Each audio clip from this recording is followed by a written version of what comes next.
Well, hello, and welcome to Little State Big Voices with myself, Shahidah, and my fabulous co host, Tracy, who is not on with us today.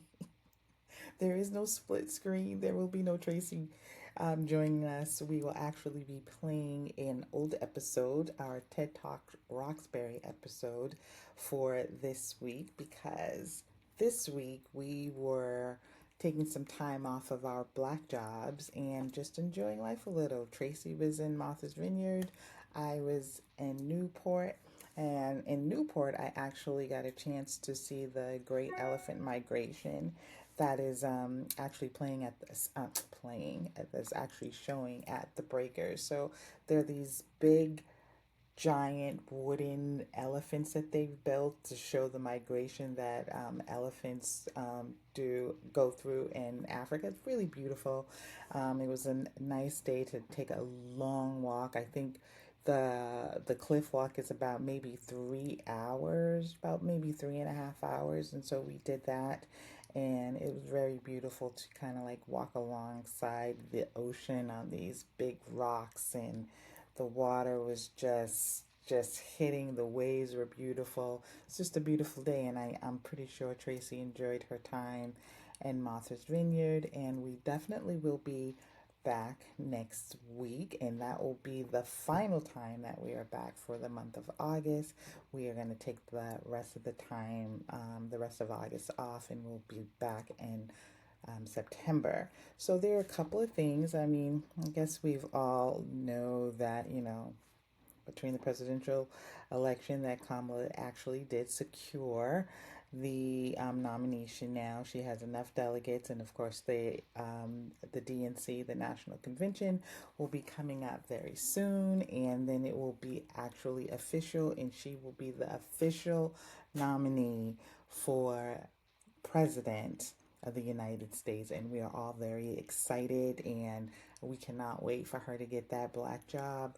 No, I'm not going to stop saying the dumb stuff that Donald Trump says.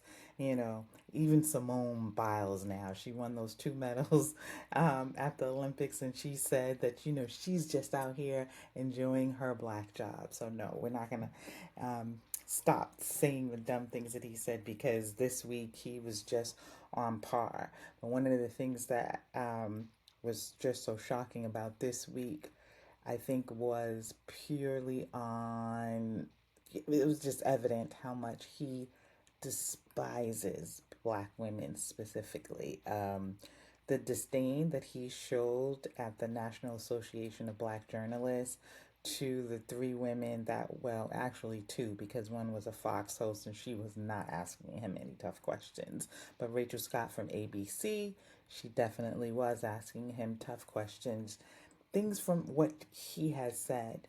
And right off the bat, disrespectful, spoke to her like, unintelligent, was throwing out all the racial stereotypes about the show started late, the sound wasn't working, things were cheap. He knew what he was doing.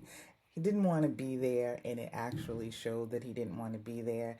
And yet we have these other black Republicans out here just making excuses for this man that sincerely does not like black people. But we're gonna let that go until the next time. And we do owe you guys, or I do, because I said that I would do it, an episode on Kamala Harris and what she brings to the table, the myths that are surrounding her, and there will also be a political Jeopardy night that the Rhode Island Coalition of Black Women, which I am a member, will be hosting August 26th at the Myrtle in East Providence. We are just finally getting that all together, and I hope to see people there. Although it's going to be a fun night, it also is going to educate us on policy, educate us on, like, what is really at stake. And I know I say it, I know many of you are on social media, you have your favorite hosts and podcasters, and I'm pretty sure that you know what is on the line for this election. And I don't think anybody is being hyperbolic about it. It's very, very serious. But again, we'll be having that night, and it's August 26th. It's a Monday night holiday, and hopefully, we hope to spotlight it and make you aware of what's going on, but also to show how, to have a good time. There'll be drinks, there'll, be questions, there'll be conversation, and hopefully there'll be a couple of local politicians as well. So until next time, I hope you enjoy this previously aired episode of Big Little State, Big Roxbury. I think that's what it's called. Is Big TikTok Roxbury. So enjoy it, and we will catch you the next time. Peace out.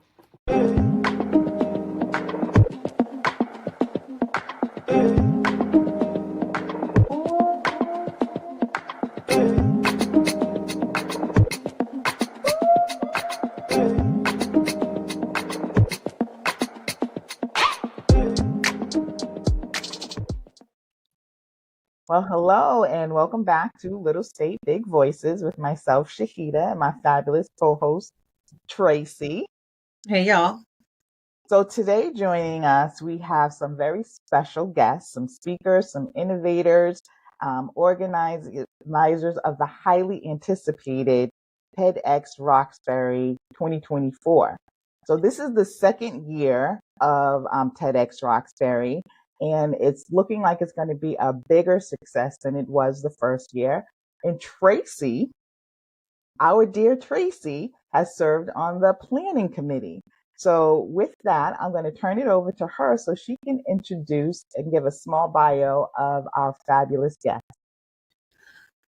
Hi, everyone. So I want to say I'm giving you just a snapshot of what these fantastic people on our panel have done, because there's so much. I could probably fill a podcast with each of their accomplishments. So we'll definitely give you information on how to follow these folks so you can learn everything you need to know about them. But I'll first start with Marshall Shelley Gatlin, who is a visionary leader and co-lead organizer of TEDx Roxbury. So she's also involved with the Big Sister of Greater Boston Association, which I am also involved with as part of their diversity board. And Shelley serves as our diversity board's president. So just so you know, historically, y'all, I fumble over the bio. So this will be funny in like 10 years when people are talking about this. But Shelley is our esteemed diversity board president at Big Sister. For Dr. Ayana Henderson, she is a speaker from 2023's TEDx Talk. She's an emotional wellness coach, a generational change agent, and a soul care strategist. She's a 5-time international best-selling author, and she was recognized as a top 20 Christian coach and speaker to watch. Dr. Charmaine Jackman, an award-winning psychologist and leadership coach, is also the CEO and founder of InnoSight. She was awarded the City of Boston's Black History Month's Innovator of the Year Award in 2021. And last but not least, Kurt Faustin, appointed by Boston Mayor Michelle Wu. Kurt is part of the city's first ever Black Men and Black Boys Commission. Oh, I love that. That speaks to my soul. And was recently selected by Color Magazine's 40 Under 40 Power List. Kurt actually discovered his own science-backed philosophy and principles to improve performance while empowering one to make a permanent change within their mindset. So, I mean, this panel here is everything. So Blows if me that doesn't away. encourage you to go out to TEDx Roxbury, I don't know what will. But once you hear them actually speak and talk to us today, I'm sure you'll be hitting go on that Eventbrite ticket as soon as possible. So I guess we'll start with some questions, and then each person can answer, and we'll start with Dr. Charmaine. So what is your connection to Roxbury? So I would say, worked in the Roxbury area for many years. I was a former BPS, Boston Public Schools employee. A lot of work that I do with InnoSight actually centers on communities of color. And so Roxbury is the place I go get my rotis. So there's a lot of love and memories there in Roxbury. Actually, one of my first little sisters lived in Roxbury. So lots of connection, both personal and professional. So are you a speaker this year? I am a speaker this year. I'm really excited about that. I had applied a couple years ago when it first came out, and I didn't get in that time. I'm like, I am not going to let that deter me. And so I already thought about the message that I wanted to bring home to Roxbury and to the general public around mental health and well-being and taking care of ourselves. And that's it. What made you apply? Just those. I would say what made me apply. I do a lot of speaking, workshops and trainings, and I'm someone who I'm always like, what's the next thing, right? How do I elevate my brand? How do I grow as a person professionally? And one of the things that I wanted to challenge myself to do is to be a better storyteller on stage. I have lots of storytellers in my family. I feel like I didn't get the gene. And so it's sometimes like, well, I can learn how to do this. And I thought that TEDx would be a great avenue and platform to do that. And it has definitely proven so. I can already see the growth that I've learned with our coaches, amazing coaches throughout the process. And so it's been a tough process. I'm learning a lot, and I can't wait to share my story with you. Excellent. Excellent. I want to hear about everyone's connection to Roxbury. Yeah. So maybe we can. So, Dr. Ayana, what's your connection to Roxbury? Well, I live in Georgia now, but I am Boston born and raised. I've only been in Georgia for 3 years, so I can't even claim Georgia as like, I can't even say I'm a Georgian, but graduated from Roxbury Community College, did a lot of work, just my regular 9 to 5 work in Roxbury. Kids went to school in Roxbury. They went to Mason Elementary, and then, they just sort of progressed through the time, but worked at Reggie Lewis Center. I was just in the community. And so I was raised in Dorchester, but did a lot of stuff in Roxbury, family in Roxbury. So yeah, Roxbury is just close to home. So that's my connection with Roxbury. Okay. Shelly? I went to school in Roxbury all of my formative years. So middle school, high school, I lived in Mattapan. But majority of my time was spent, Shahidah. Majority of my time was in Roxbury. From, most of your time is spent in school anyway when you're kids. So all of my friends lived in Roxbury. My extended family now lives in Roxbury. My children, their families are from Roxbury. So I spend more time in Roxbury than I do Mattapan or anywhere else in Massachusetts or Boston.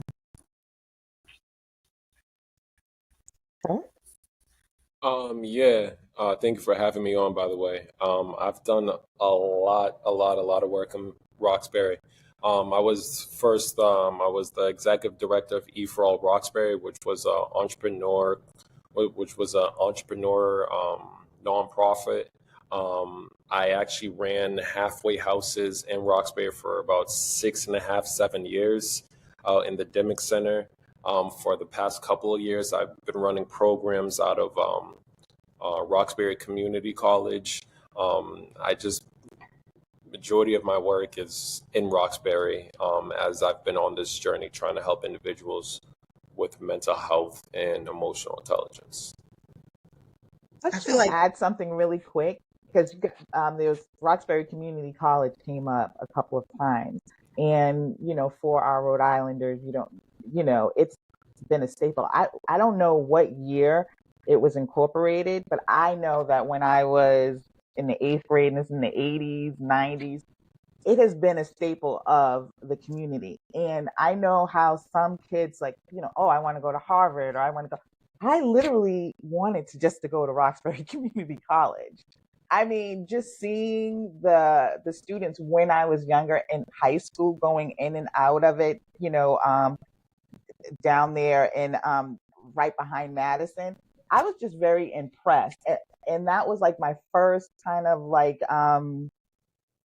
seeing experience of college students. It was almost like a Hillman to me, It even was though they our didn't different stay. world, right? Yes, even though they didn't stay on campus. So I guess that would be the way Rhode Islanders might feel about, the community college of Rhode Island here. That I have a real affinity love for Roxbury Community College. And I'm glad to hear that there was some graduates from there. No, I did not end up going.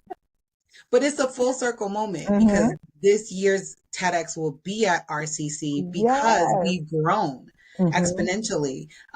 So I think that's something that Shelly can also speak to as far as the growth of us and why we've migrated over to RCC.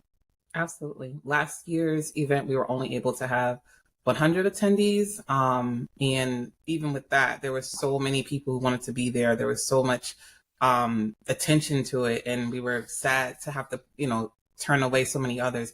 But this year, we're able to host at RCC, a much larger venue, and have over 300 attendees this year. So we're really, really excited. And that's not including our volunteers and our speakers. So we're really excited to be able to do that and to give that to the community. Shelly, can I ask a question? Because I think so many of us know of TEDx, and we see, or well, not actually TEDx, just TED Talks. So how did this come about? It being specific to Roxbury, you, I guess, reaching out to their CEO or whatever to help sponsor that. How did that process happen? Well, TEDx events are independently organized by community individuals, volunteers. So we're connected to TED, but we're independently organized. TEDx Roxbury came about by the genius of Eric Esteves, because he was the one that started it. He saw the need, he saw the platform, he filled out for the license and said, well, let me see if, other people respond. And they did. I personally responded. I saw his call to action on LinkedIn, and I'm like, I was in a position where I wanted to come out of my comfort zone. And I'm like, I don't know this man, but I love Roxbury, and this is something TED Talks are something that are really, really big, and I felt like it was a really great thing for Roxbury in itself. So I responded, and that was pre-COVID. And so that's when our first event was supposed to happen, like the year of COVID, that May.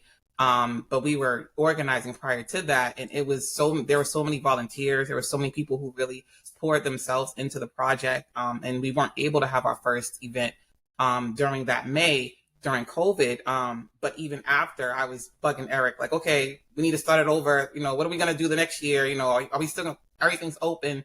And there are so many others who felt the same way. And last year we were able to do that. And it was really, really well received. We're really happy with how the community responded, how volunteers responded, even our sponsors. We're really pleased with that as well. Oh, that's great. Yeah, it's amazing to be a part of it and see the behind the scenes of what makes it tick. Because like you said, Shahidah, TEDx sounds like something that exists, but it's out there in the world. It doesn't seem like something that happens in the Roxbury area. So for Eric and Shelly to co-lead an event like this and bring amazing speakers. So just so our audience can know, Dr. Jackman and Kurt will be featured this May 4th at the TEDx Roxbury held at RCC, and they're going to be joined by other speakers as well. This is a sampling, and Dr. Ayana is from last year's cohort, our original inaugural TEDx Roxbury. So who do we go to next? I feel like Dr. Ayana, since you were there last year, and I did listen in her TEDx speeches on YouTube, so you can actually catch her on YouTube to listen to her. So we know what your connection is, but what made you apply last year? So last year actually wasn't my first year. I applied when they first came out with the idea and the concept. But I had on my vision board, or my goal board, if you will, in 2019 that I was going to do a TEDx talk. And so I had just started the preparation to become a speaker. And, it wasn't something, this isn't a life goal. I never thought that I would be a speaker. I never thought that I would be a coach. Like, it just wasn't in my purview. HR is my background, and that's where I function well. But, as God would have it, he's like, you have your plans, but I have mine. So you're welcome. So I had just started to train. That's actually how I met Kurt. We were in a speaker development program. I didn't even know he was in Boston when I joined the program, but then later found out. And so I knew Pops. Well, that's what I call him. Sorry, Eric. From Eric Estevez, aka Pops, to the community. I knew him from the spoken world community, and I met him in like early 2000s. And, we just kind of remained connected and contacted. And then I saw the call for speakers. I applied. I made it to the second round, and then COVID hit. And so everything was kind of shut down. And then life happened. I ended up moving to Georgia. I saw the call again, and I was like, oh man, now I'm in another state. I was like, but I'm still from the hood. Like, I'm still going to apply. And so we were given those who first applied, were given the opportunity to reapply with either the same application or to adjust it. And so my first talk was actually going to be about something completely different than what I actually talked about. So, I was excited for the growth and the maturity. And by that time, I had done a lot more speaker training and really had invested in who I am as a speaker. And so I just felt like it was fitting to apply again. Took a leap of faith, changed my topic, and really just went full in and just continued to progress to the rounds until I finally got that wonderful, congratulations, you have made it. You've been selected. And so that was probably one of the best feelings in the world, when you see one of the things that you envision for yourself to actually come to fruition. And I got to go back home to do it. And that was just the icing on the cake. Was I knew my family and friends were already there. It wasn't going to be a stretch. All they had to do was drive down the street and they could come see me do my TEDx. And that was really important to me. So that's how it happened. And that connection is important. That's one of the questions on the application, is what is your connection to Roxbury? And that's one of, and Shelley, you can speak a little bit to that, like the prioritization of people who have a connection to our city. Well, that's really important, because we want people on the stage that really embody Roxbury, that really speak to the things that people in Roxbury go to, the community that they're going through. Mental health is a big issue. Even writing a will for yourself, you know what I mean? Taking care of yourself, self-care, those are all issues that are really prevalent in the Black community, especially in Roxbury.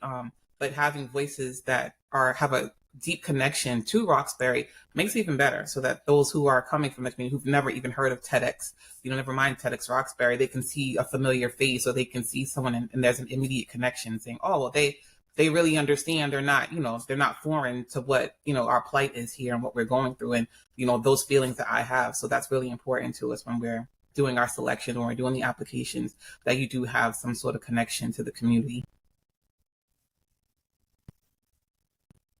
So, Kurt, we haven't heard from you yet. We heard about your connection to Roxbury, but what made you apply? I originally applied back in, I only told the story once. I told Eric this story the other day. I applied back in late 2019 as an organizer, as I was actually trying to bring TED Talk to Hyde Park, Mattapan, not Roxbury, to be honest with you. I was trying to bring it on the other side. Big up Hyde Park. Big up Mattapan. I'm always going whoop whoop Mattapan. I was trying to bring it to my Haitians out there. That was my original goal, but it got denied because they recently gave a license to TEDx Roxbury, and they suggested I work with him in regards to creating one. And I was like, nah, it's all right. Then the pandemic happened, and then when the pandemic happened, I actually applied to TED. Afterwards, I applied to TEDx in Los Angeles. And I got denied because I just wanted to spread my wings a little bit. And then last year I applied to TEDx Roxbury, and I swear I thought I had the perfect application. It was beautiful. To this day, I know that application was probably even stronger than this year's. It was just perfect.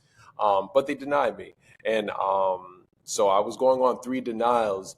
And I'm actually grateful that they denied me last year, because last year I was not in the best emotional state. My mom recently passed away, and I don't think I think the energy and the lessons I can now bring is 1,000,000% different what I would have gave a year ago. So everything happened in the right time. I applied again this year. I didn't even want to apply, to be honest. A friend called me up, it's like, Kurt's the last day. You better put your TED Talk in. I did it, and we're here now. I'm grateful for it. Wow, You that's need very friends like interesting. that. And so, Charmaine, talk to us about your application process. What made you apply?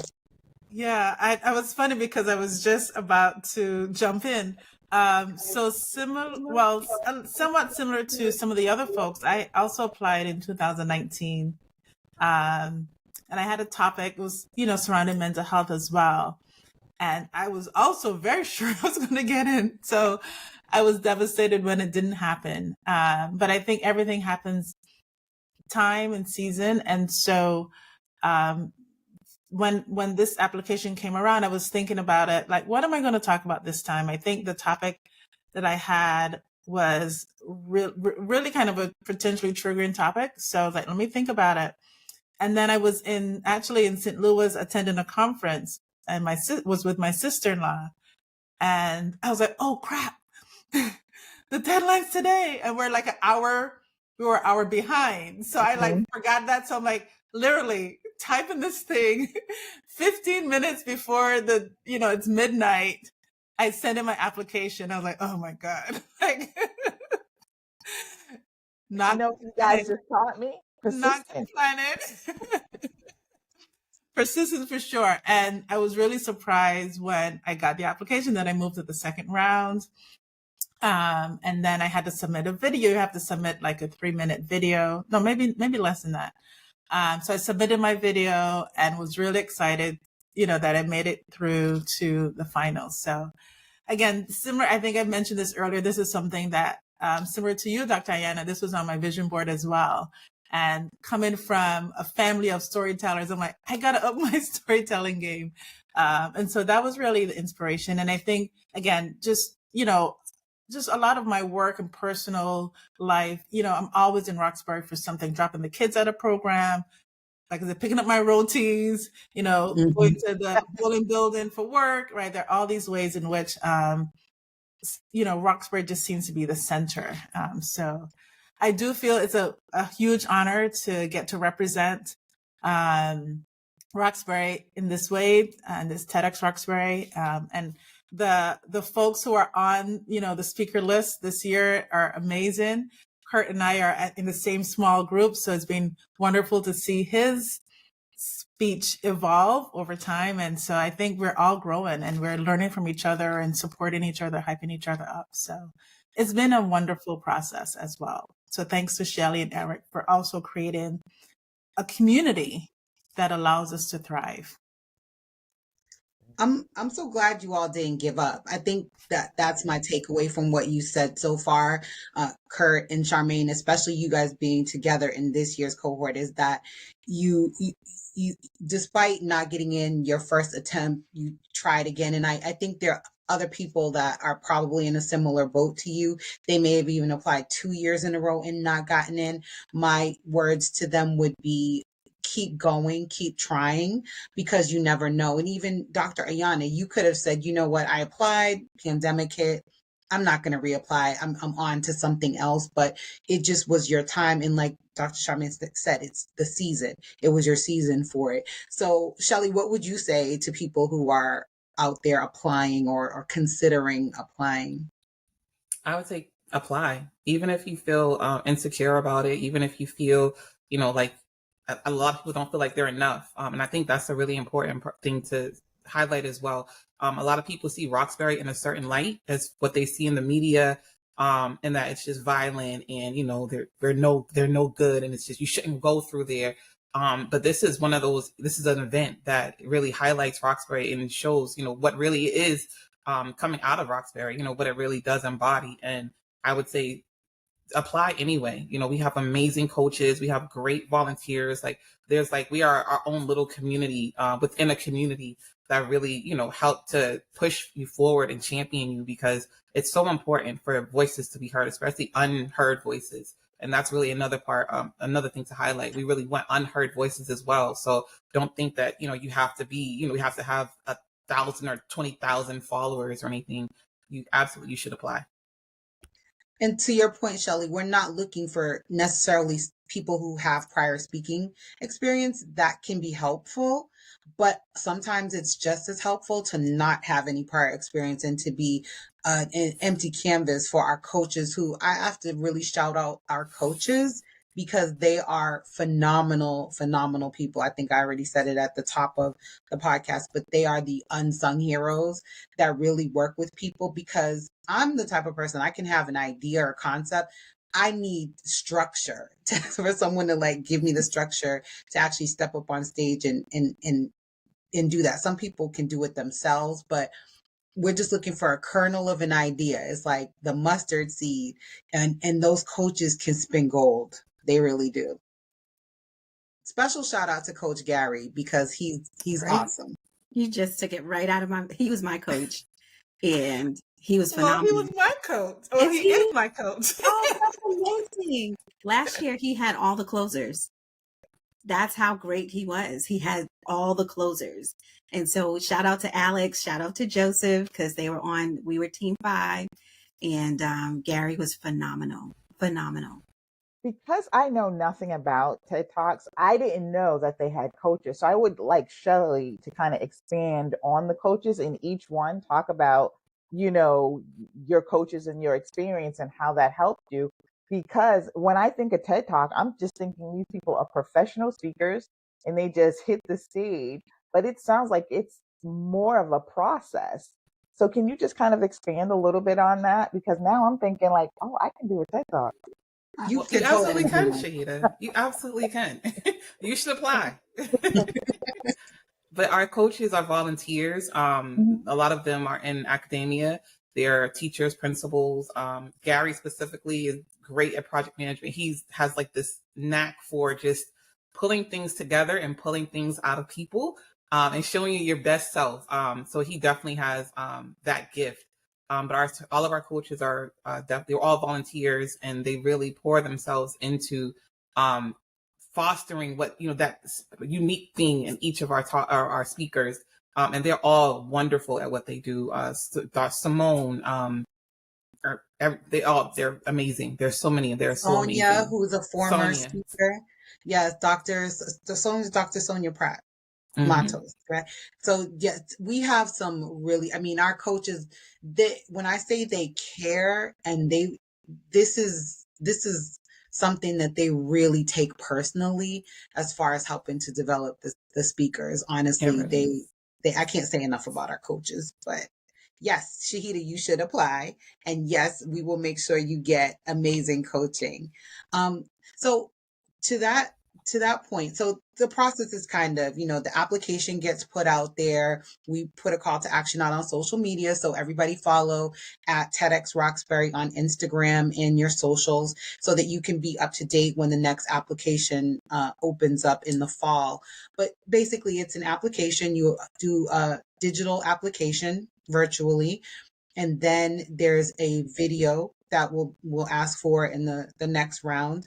And then once we have selected you as a speaker, we'll let you know either way if you've been accepted or not. Again, we encourage people to reapply, even if you don't get in when you expect to get in. And then the work starts. That's when we start meeting on a regular basis with our speakers, and we want to make sure that you get partnered with the coach. And again, you're in a cohort, so you're with other people. And what we found is that these people stay connected. So it's a networking opportunity. It's a community building thing. So even behind the scenes, aside from the talk itself, the community that's being built behind the scenes is invaluable.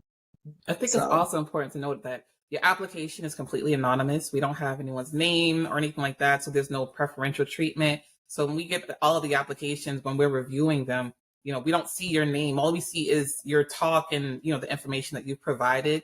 And then later on, we get to know who everyone is, but it's completely anonymous to start out. So there isn't any special treatment or anything. So that's important to note as well. Absolutely. So to kind of think back to when you all decided to apply, how did you choose your topics? I'm going to start with Dr. Ayana because she spoke last year, and then we'll go to Kurt and then Charmaine. So the topics that I speak on, I coach on, is generational health. And it's about leaving a legacy of not just finances, but also, emotional stability and, mental strength and spiritual foundation. I think those are all important to pass down to, your children, your children's children. That wasn't the initial topic. The initial topic was called the Independent Love Project. The initial one that I was going to do was taking the concept of the IEP and applying it to your children. And so with the IEP, there's all these specialized things that you get to do. Like my son had an IEP. So I was like, well, what if parents, since we don't get a playbook when our children are born, what if we can create one by having child-friendly assessments that allow us to strategically love on our children based on the way they need, not what we think and not the way that we were parented. And so that has transitioned and progressed, and it's still a project in the making, but that then progressed when, similar to Kurt, I lost both of my parents 15 months apart. So my dad passed away right before they shut down the world. And then my mom passed away 15 months later from COVID unexpectedly in April. And so that transition, that shifted a lot for me in terms of thinking about things that I inherited from my parents, all the forgiveness, the anger, all the things you go through for grief. You get mad at them, you start seeing things and you're just like, this isn't right. Like what is going on? And, and then you're looking at your children and you're seeing certain things show up in them, and you're seeing certain, not to sound spooky or religious, but if you have sort of the spirit of alcohol and addiction and things like that are running through your bloodline, and you start to see, my oldest son is 24. And so I started to see certain patterns in him that were in my father. And I understand why my father is the way that he was. But for you, son, it does not have to be that way because you don't have the same circumstances. You didn't grow up in Alabama. You didn't lose your mom as a teenager. You didn't have to become the man of the family at like 12. You didn't have to do these things. So there are certain things that we can break. And, so that's been sort of the premise of everything that I do. And I figured if this is going to be an idea that I get to share with the world, then for certain it's going to be about legacy, because all the other things come as a result of that. So generational health has been my platform for the last 3 years.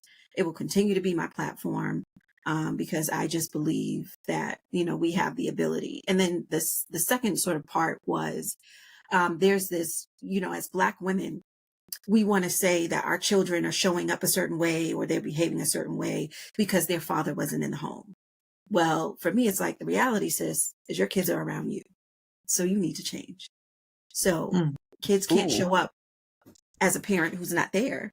He's not there. Like, so what are they really picking up from the absent father? So, no, ma'am, why don't you heal so you can heal your children?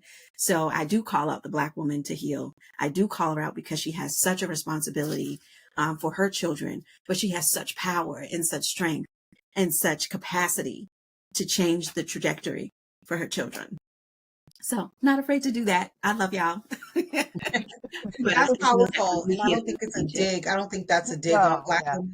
I think that's definitely, those are words of encouragement more than anything. And I also want to acknowledge, I'm sorry to hear that you, Ayana and Kurt, lost your parents, especially during such a volatile time.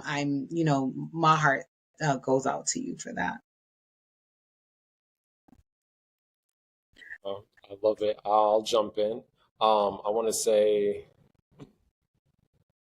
actually, last year, Iona's presentation was one of my favorites. I remember yours vividly. And being able to have the same coach as you too, it really did motivate me. So amazing job, amazing presentation you did last year. I would encourage everyone to go check it out. This year, it's interesting. This process for me has been very unique because I do speak. I do speak a lot in my career. I tend to, I don't know how to say it, like, I had a topic. I don't write my speeches. That's been one of the unique challenge for me is creating a 15-minute presentation without writing a word down. It's very fun, actually. It's a little bit different. So working with the coaches, I know I probably drive them crazy because they're like, "Hey, Kurt, send me over your talk." I'm like, "All right, you ready? I'm about to do it right now." And they're like, "What the hell are you talking about, Kurt? Write it out." And it's just a different process. We all learn differently, right? But my talk is around self-care and how I believe it's truly limiting us. There are amazing principles within self-care, but I do think it doesn't work for everybody. And we do need to redefine and enhance how we look at self-care, specifically in the black and brown community. So you're the Jay-Z of our TED Talk, is what you're saying. You don't write anything I mean, if you want to give me that title, I'll take it. But yeah, seriously, there's no writing process, but I love working with the coaches because they have challenged me to see things in a different perspective, challenge just the little things in regards to making the little things that will make the presentation a lot better, a lot more impactful, because it's not really about us sharing our story. Like who really cares about our story if it doesn't have an impact on the audience, right? The goal is to give something transformational that the audience could leave there with and be like, you know what, today I'm better than yesterday. So you start with an idea, and from there you just speak from the soul when you get on the stage.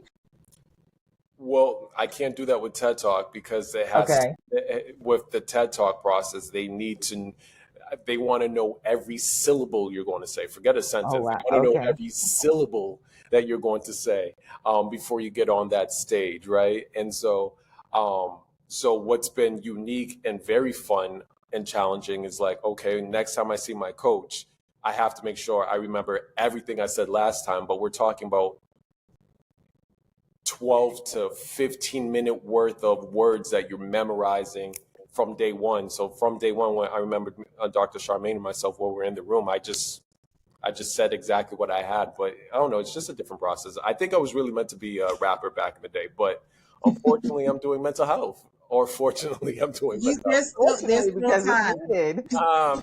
I'm too young for that. No, it's just you just make it spoken word. So Shahidah and I, we were at an awards program last week, and we just come to realize that basically spoken word people just wanted to be rappers, and rappers sometimes want to be spoken word people. So Dr. Charmaine, how do you pick? This has been, just I want to pick up from where Curtis was just speaking from, like thinking about the process has really helped you kind of evolve as a speaker. I think the thing for me, I do like writing things down. And it has actually been helpful. And I have also evolved where, I'm used to doing PowerPoint presentations. So I have my PowerPoint there and I can do. But we were told we can't use slides. I'm like, what? So I've definitely done the writing. That helps me feel grounded. But in terms of the topic, I am a psychologist and I definitely wanted to talk about mental health. It's interesting that we're on this podcast together, right? But I wanted to focus on mental health. A lot of InnoPsych, the company I started, is about helping Black and brown communities of color, shift how they think about their own mental health and well-being and their own mental health and well-being. And so that is a mission of mine. And that is what I wanted to bring to the stage. And so, but I've had to think about how do I personalize it? And I think one of the things that I've seen from where my talk was when I first started to where it's at now, I kind of came at it like I was still going to be a psychologist telling people what to do. And the coaching in some ways said, no, you got to share your process as well. And so it's like, ooh, okay. I like, being the psychologist. You tell me about your problem and I help you. So it's actually, I've had to flip the script. And I think that is part of storytelling, right? You have to share your perspective. Mm-hmm. And so that has really, again, helped me to evolve and get comfortable. Like, I'm not used to telling my story Mm-hmm. in such a public format, but I think it has also been liberating for me. And so my topic centers around well-being, without giving too much away, because we want you to come out and check us out. We're just giving the sizzle, not the steak here. In my bio, I talk about having a few episodes of burnout. And so I use that as a call to action for people. And I think that is also the thing about the talk, which I think I was able to change in my application, was what is the message that I'm asking people to shift? And so it's something that I have had to shift for myself. And it's something that I'm inviting people to think about. How do you shift for yourself as well? So I don't know, is that too vague, or are you guys? No, that's good. I think that's enough, because once you talk a lot about storytelling, Dr. Charmaine, which I'm a big proponent of, like, listening to storytelling. That's like my favorite type of podcast to listen to, is people coming and telling their personal stories. And so I think that's the secret sauce of a TEDx, is that you get to hear about someone's real experience, but in a way that you can connect with the audience. So I think all of your topics are very crucial, very timely right now. So. If I can add, I think the thing, because I love story, like I love Living to the Moth story art, like I love. Me too. Right? I love it. But I think the thing about TED, which is, I think I finally got it like a couple of weeks ago, is about that call to action. What are people going to do differently? And I think that's what makes TED and TEDx unique. So, Shelley, wouldn't you say that's an important part of the actual application process, is fine tuning and really tapping into that call to action? Absolutely. Even with the broader TED talks, the initial is, coming up, having an idea and spreading the word about that idea, but also, to create change and to make change. So the call to action is really important. And that's what we look for as well in applications. Like, what's the call to action? What do you really want to do? Is there a change that you want to see in the world that you want to speak to? And how do we go about that change? So we start with the idea, and then I spread that idea with, a call to action. Can I Because jump? we can talk all day about hot topics. Yeah. Oh, go ahead. Jump in. Go ahead, Kurt. I think there's another huge part of this that I'm very proud of and that we're doing, is the fact being that we are challenging what people look at Roxbury as, right? What people look at the inner city of Boston as. And shout out to Eric and the leadership team, you, Shelley, as well. The fact being that we're able to put people who represent an idea that's going to live longer than them is so beautiful, because now when they see me, every time I go into a room and I tell people I'm a mental health educator, they don't believe me. They ask for my credentials. All the time. They ask for my credentials. I get questioned if I'm a rapper, for example. I get questioned. I'm about 6'3", 250. No, I'm joking, but I'm 6'2". Really. They ask me if I play sports. But the fact being that now we have a stage where you're going to see a young Black man being able to speak about mental health. Do you know what that does for the next generation? Our current generation. Dr. Charmaine's up there and I already heard her talk. It's fabulous, by the way. She's going to go up there and give gems. Like, the fact being that we get to show a different representation of what Roxbury is, what the city of Boston looks like.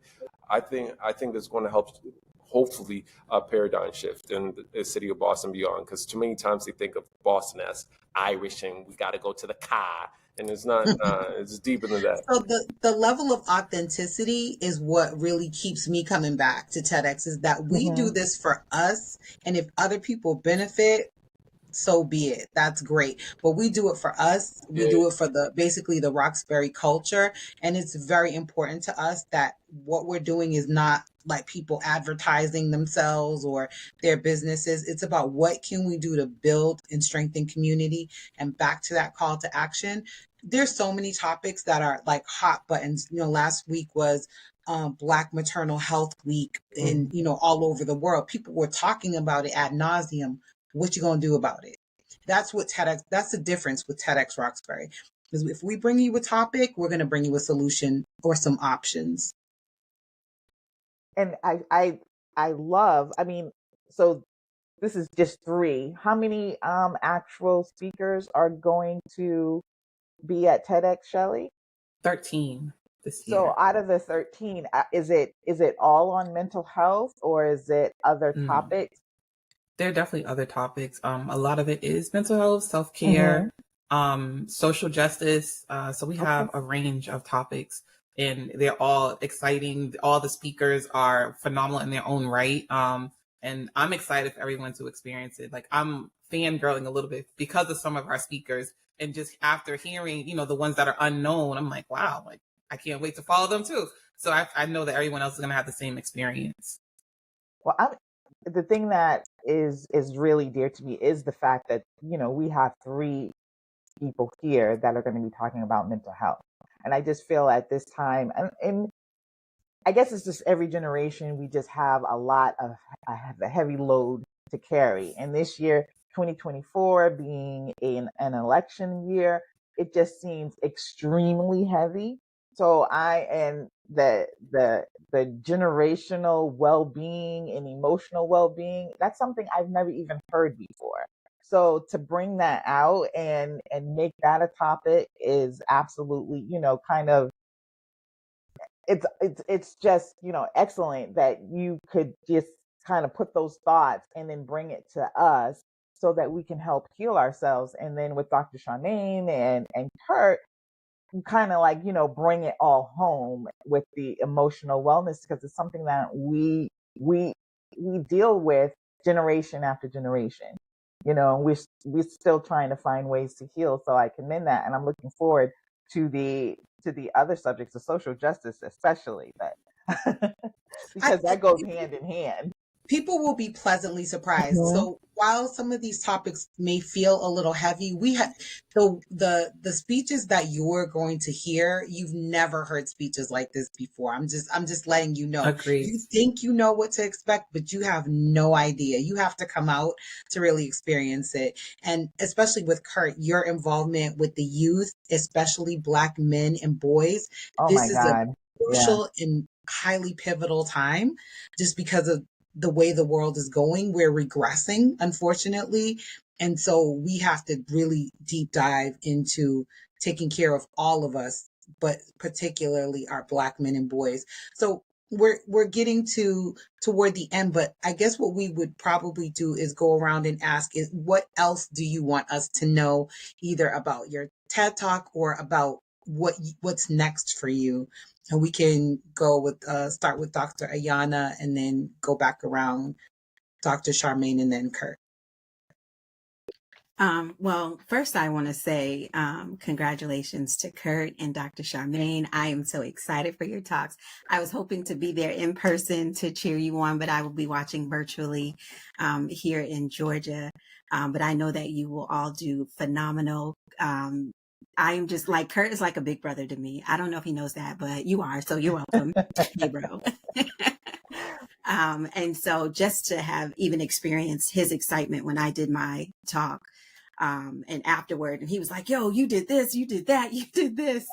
I'm just as excited for you. And I know it's going to be extremely phenomenal, and it's going to resonate, and it's going to be impactful. Dr. Charmaine, I am excited for your release, that you are going to share your story, because I think it's way more impactful when you get to share a part of you, and especially as a psychologist, because we never get to see that side. We just think you guys are strong, you got it all together, you're going to fix it, you're the fixer. And that's why I'm going to you. And oftentimes, we get into these fields because we ourselves have been impacted in some way, and we just say, not on my watch. And so when we don't do it personally, we do it professionally. And so I'm just excited that you're leaning in, and we get to hear your story as you become a TEDx storyteller. So excited, so excited. I love that. And hey, Coach Gary, just wanted to make sure I shout out Coach Gary. I think as far as for me, one of the things that I think I have coming down the pipeline, it's called Sisterhood and Soul Care. And so it will be an online coaching community to allow Black women to come in and have a safe space to heal. And so it's not an arm and a leg to get in. I feel like your healing shouldn't come at a cost where you're trying to determine, do I pay bills or do I do coaching or get therapy or, any of those things. So, just be on the lookout for Sisterhood and Soul Care. And it's part of Warrior Womanhood, which is my platform. And that's about restoring the biblical birthright back to Black women and becoming who God has called them to be. So just kind of those two things that I have coming down the pipeline, and I'm just excited to watch this year's TEDx speakers, and, shout out to the committee and everything. Y'all were phenomenal.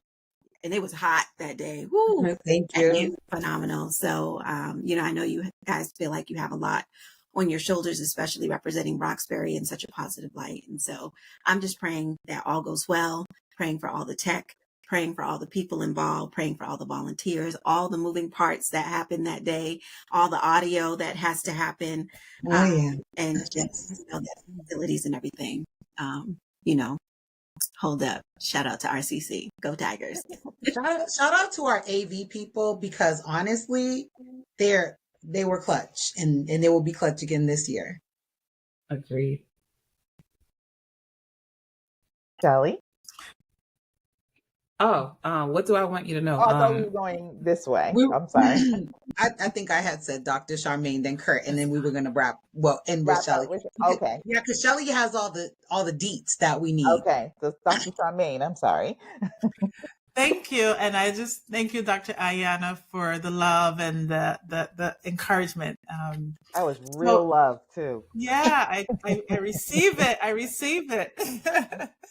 And I'm going to watch all those TEDx's again. I've started to do the rounds. They're on YouTube. Yeah, they're on YouTube. Yes. So I would say for me, a lot of work that we're doing with InnoPsych is actually very similar to what I'm going to be talking about. So we've started doing some more work, intentional work with workplaces around their culture and racial stress. And so we actually have launched a couple programs in the last year, one called Racial Trauma in the Workplace.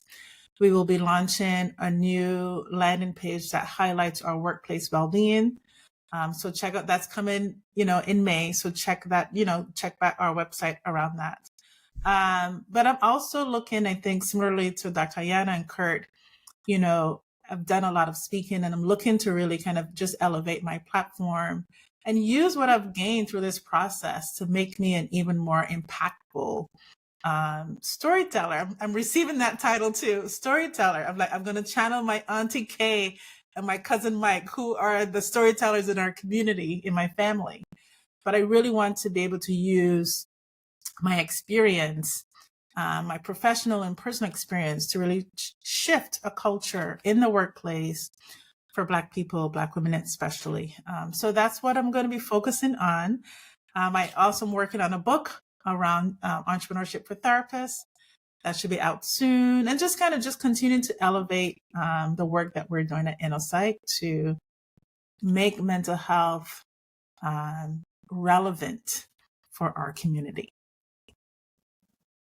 And I wanted to just also highlight, in addition to Coach Gary, I've gotten support from Coach Simone and Coach Sonia. So I didn't want to leave without acknowledging, because they are great. Yeah, they've all helped me to mold my speech into what it is today. So I would be remiss without acknowledging their support as well.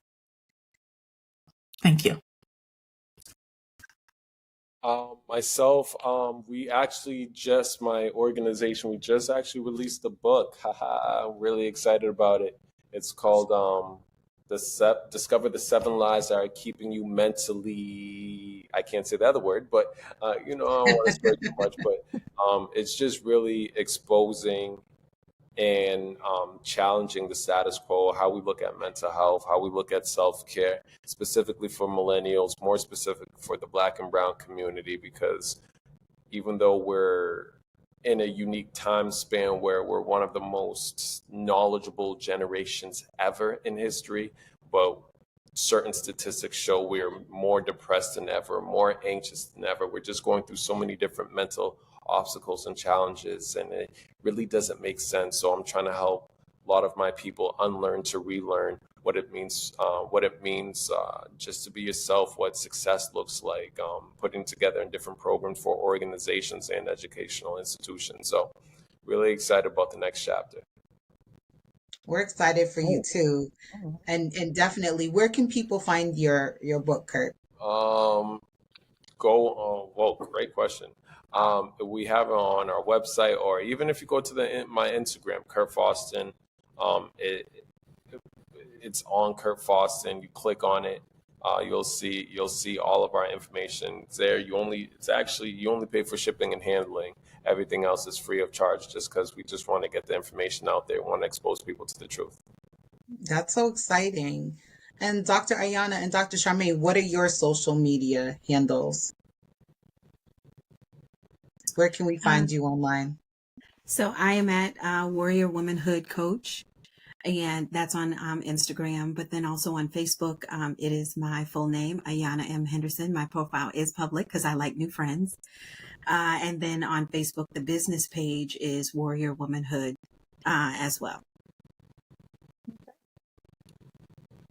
And for us, our business page is InnoPsych, Inno like innovative, and Psych like psychology. So InnoPsych on Instagram, Facebook, it's InnoPsych MA. And I have decided to close my Twitter/X account. Good. I stand on that. Yes. You're dead to me, so Good. And yeah, our website, innopsych.com as well.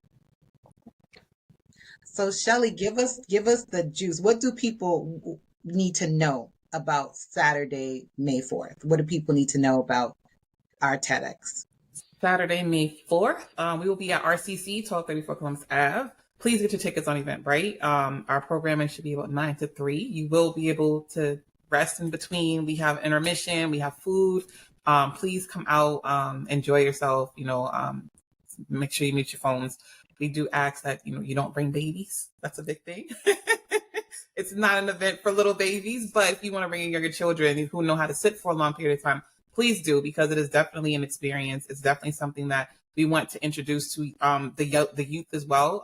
Next year, we'll have some younger talent on stage, and we want to give them that opportunity to have their voices heard as well.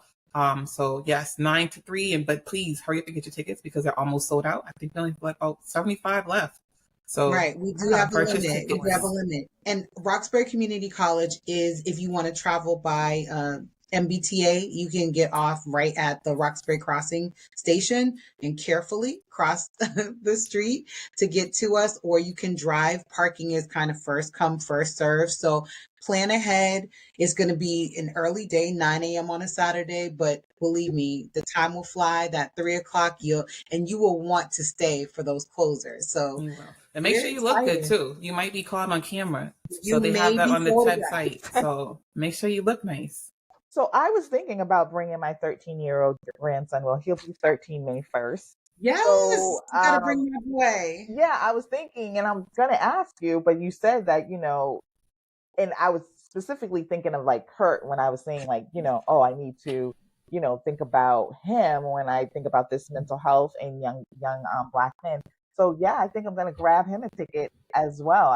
It wasn't my intention at first, but I'm glad you said, that it is definitely for kids too. Well, my 11-year-old will be there, so yeah, bring them. Yes, and that's the thing, is that camaraderie. The kids start to get to know each other too. There's so many people, unexpected connections that come out of this experience. And Darius can volunteer for us next year. He'll be like he'll be 14 next year. We need volunteers for this year and next year. So strong backs. All right, he's there. We got him. So I think that's about it. Thank you so much for all of your time. We've really enjoyed speaking with you all. And I know you've got a ton of things to do, including tighten up that speech because it's coming up. But I have complete faith in you, Dr. Charmaine and Kurt, that you're going to just knock everybody's socks off. Dr. Ayana, I know you have you're continuing to blaze a trail.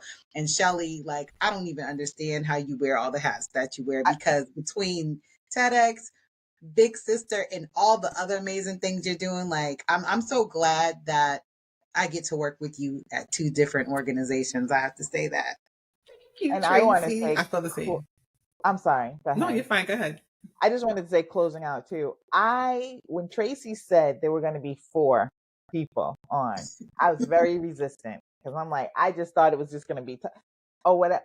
This is probably one of the best podcast episodes that we have done. I have been so inspired by all of you. It was actually, I'm just saying, it was really a great hour that we spent together. I learned a lot. Like I said, I didn't know much about TED Talk. I learned that, the process, but each one of you, I can't wait to May 4th to listen to And you guys I'm talk. It telling you, was the very others, inspiring. you were gonna leave there on a high. I'm still I'm on. already high. I'm I already have a high publication from listening. last year, so this year it's only gonna get better. So So it was exciting. great.